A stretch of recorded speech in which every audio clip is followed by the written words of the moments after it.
Hey, good evening, everybody. Welcome to another edition of Wizards Outlook. Tonight, Raymond Lyons, Wilson Tarpe Jr., and as always, here to talk to you about your Washington Wizards. Boston hangs on to beat Washington 116-107. The Wizards found themselves down by as many as 28 at one time in this one. Man, they fought hard to bring the lead all the way down to within two. Tied it at one point, and the familiar way that things fall apart down the stretch. Different teams, same script to a degree. Brad goes off in the first half to keep them in it. Defense is clearly optional for far too long, and a furious rally that falls short. So, Ray, your thoughts on this one? I'm pretty tired of reading this book over and over again at this point, to be perfectly honest. I mean, if you start the game with the intensity that you have during these rallies to come back from down 30 points, then you're probably not in that position to begin with. I just don't understand it. How they're not able to, to have solid starts. I mean, this is the third game in a row that's followed this exact blueprint. Go down huge early and then scratch and claw your way back, to lose by a couple points. I don't have any answers. Man. They look like two completely different teams at certain points during the game. Early they're not taking care of the ball. They're as you mentioned, they're totally neglecting defense, and they're just letting Brad go to work. But that takes its toll. And then when they need him to to really make that push at the end of the game, he's spent. So I don't know, man. And then early on there, they didn't do anything to kind of neutralize tackle fall. They just allowed him to control the game defensively, and for some odd reason, they kept attacking him at the rim. I mean, I appreciate the bravado, but nah, man, he's 7'5". Like, be smart about it. The one play when they had Thomas Bryant up top with the ball in his hand and Neto cut back door for a layup. I wish they would have done more of that. Get Taco involved in some pick and rolls, some dribble handoffs, something to get him away from the basket, since they were so intent on going to the rim.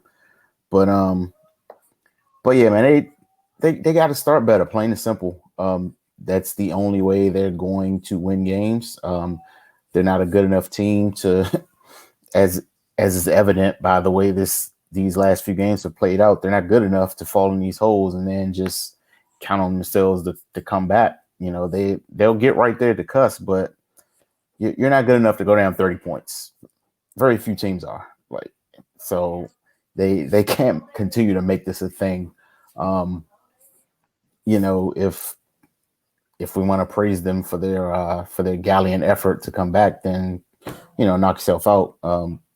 During these rallies, they always look good, but why don't we just start the game like that, so we're having a different conversation, come fourth quarter.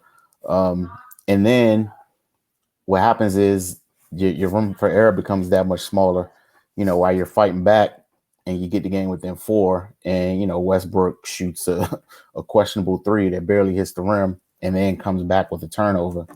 That's the game. And then Peyton Pritchard hit a 3 during that stretch. That's the game right there. You don't have enough talent to overcome that at that stage of the game. So yeah, man, I'm not sure what needs to be done here. But they apparently this is how they choose to live their lives. So who am I to You're not gonna fight it.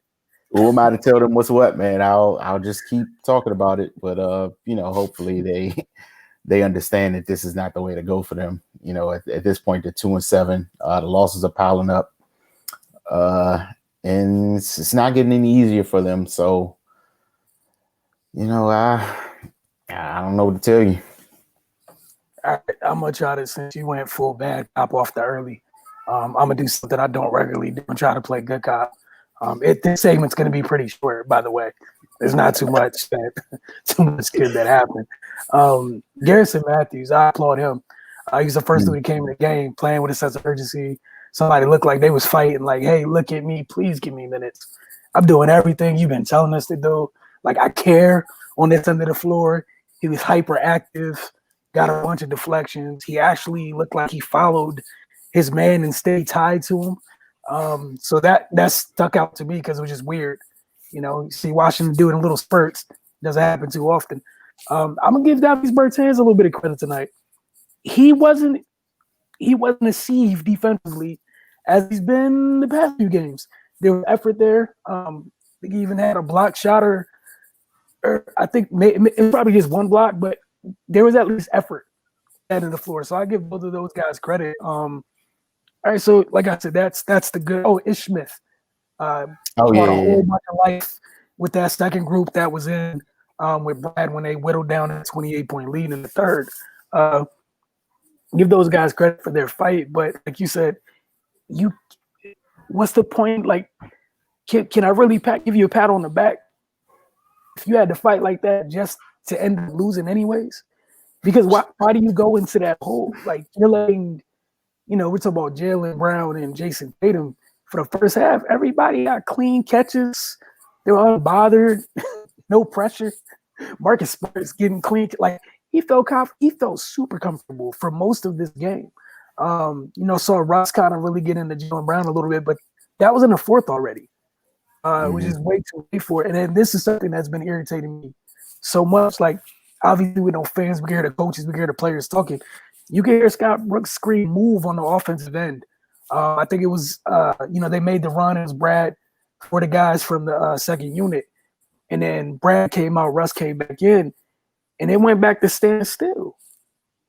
It was like you literally, for the last 5-6 minutes or whatever, you got back in the game because it was constant moving, y'all. You know what I'm saying? And then as soon as you take Brad off the court, all the good stuff just instantly goes away. Like, why did the movement stop? And they had so many. I'm talking about like the most timely empty possessions on the offensive end. Like the most critical possessions, like they're down 10. You got a chance to cut into an offensive foul.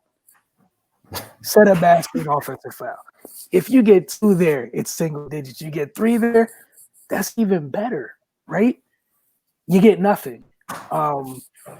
Then Boston goes down, doesn't get anything. You get a second possession. I think it ended up being a Russ 3. It's 2 empty possessions with the game within reach, right? And then Celtics sequence in, boom, Pritchard nails a 3. And Boston was wilding for a second. He hits a 3. 17 turnovers tonight. I know 17 on the grand scale is it's not the biggest numbers. For instance, Boston had 21. When you were watching that game, I felt like that 17 felt like 24 to me. Watching in terms of when it happened, right? Because me telling you that Boston had 21, do you really remember the 21 like that? You're like, man, they took away a couple possessions, but Washington's like, I almost can like vividly. And again, they felt like they were double because some of them when they happened. Mm-hmm. You get a team stumbling for a little while. Like Boston was cold for like a nice little section of that third quarter. Yeah, they made the run. Then they were cold down the stretch too. Honestly, you just couldn't take advantage of it. It's not like this wasn't one of those games where Tatum and Brown were just cooking down the stretch and there's nothing you can do. Like, you remember the possession where Russ was hassling Jaylen? He puts up an ill-advised 3 because the clock's going down, and Peyton Pritchard keeps the ball alive, and Taco Fall ends up with. All right, okay, this is the thing also. The boards, right? Mm-hmm. I'm gonna let you guess. What do you think that looked like? Don't look at any numbers or anything. If I had to guess, I would say maybe Boston edged them out like 52-46. You feel like it was close. So within 6, all right. So it was 58-44. That's how much, in terms of giving them extra life, was given to that. And there's so many times you got to think, even in the first quarter, right? Boston was holding Washington in one shot, but then they coming out the other end and they miss a three. Let them off the hook. But you never take advantage of it. At some point in time, it's going to catch up to you. And like you said, you're tired of reading this book. Look, man, the script changes a little bit. There's a few minor edits, but until they start playing defense, we're going to keep getting the same result. And then tomorrow night, you got a team who lives on that end of the floor. You take it, you play Miami. And I double or triple dog dare you to let Duncan Robinson loose. Like, because there are a couple of times where Jason Tatum was open tonight. And then the other thing is they got to do a better job of paying attention. Again, I could be wrong, but I'm going to take a wild guess and be like, there's nothing Scott Brooks said about doubling Daniel Tice once he catches the ball on the block. I'm going to take a wild guess. I could be wrong. Right? I could be wrong. I'm not there. So just keep that in mind. If that is on the scouting report, I would be on the fire Scott Brooks train.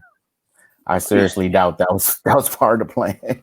And how many times did you see that happen tonight? You know what I'm saying? Like, why are you leaving the corner to double down on someone who they don't even play through him like that? I don't care if he catches the ball right there, nor should you. What are you leaving a shooter in the corner for? Because Daniel Tice caught the ball.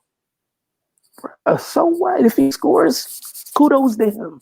Pat him on the back and tell him good job. That's it. It just doesn't make sense. And, you know, this is one of the games where I don't have it up anymore. You know, with TB, played a team like Boston, like, I didn't even really feel like he was out there tonight that much.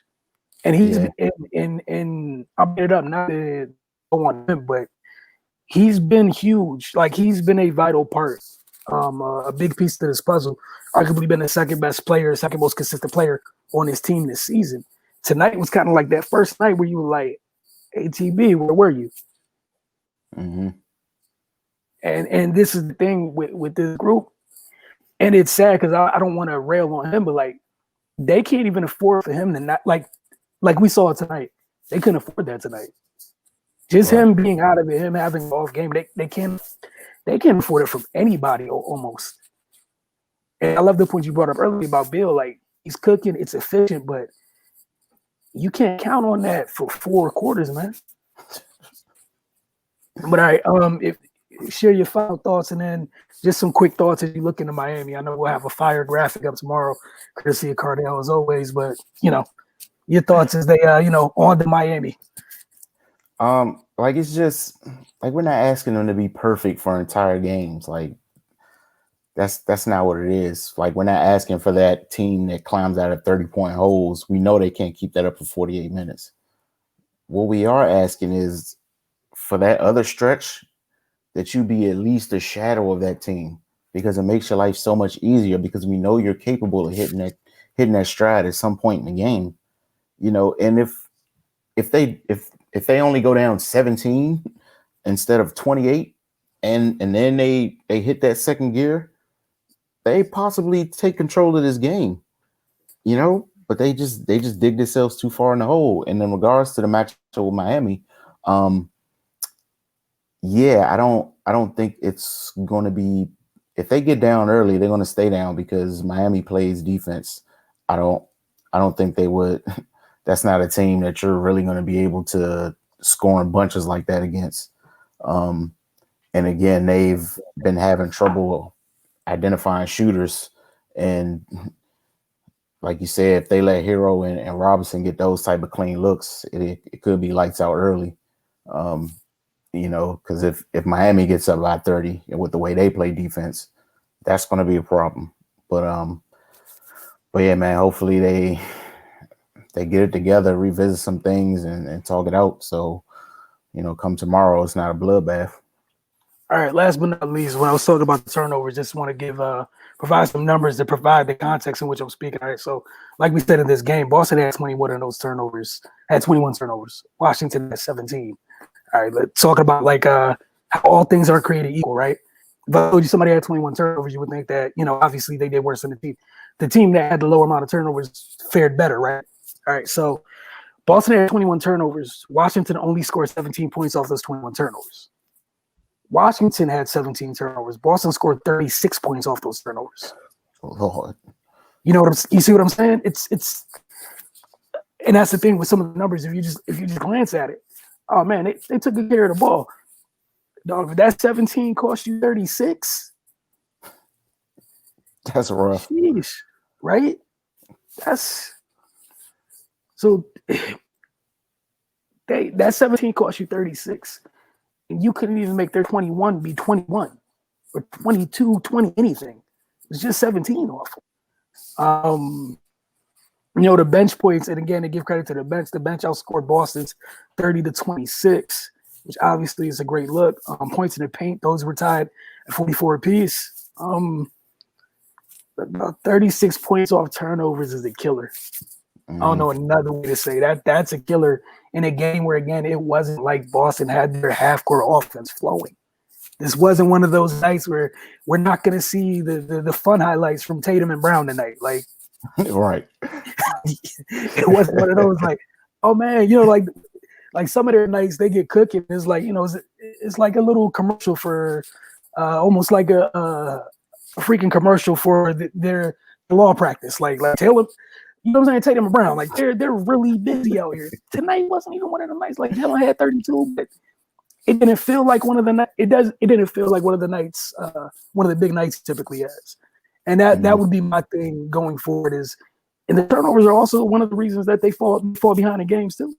Like even early on, they turn it over. I think both teams took turns turning it over early on, but that's the thing. Boston's been winning. They know how to win a little bit better than you do in that regard. So that's Boston's problem. We're looking at just Washington.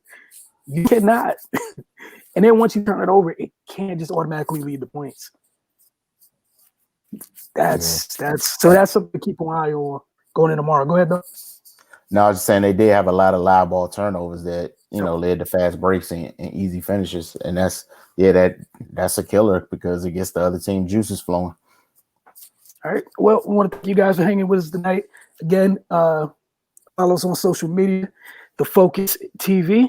Boston beat Washington tonight, 116-107. Bill followed up that 60-point effort with the 41-point effort, and then Tatum and Brown 32 and 27 respectively. And shout out to Brown with 30 rebounds as well. But that was the big thing. It's the little things. That's literally how they're losing these games. The little things that, from an attention detail standpoint, they are not locked in, and it is costing them mightily. But like you said, the losses are starting to pile up. You're running out of time. So we're gonna see how this plays out tomorrow night. We'll see you guys.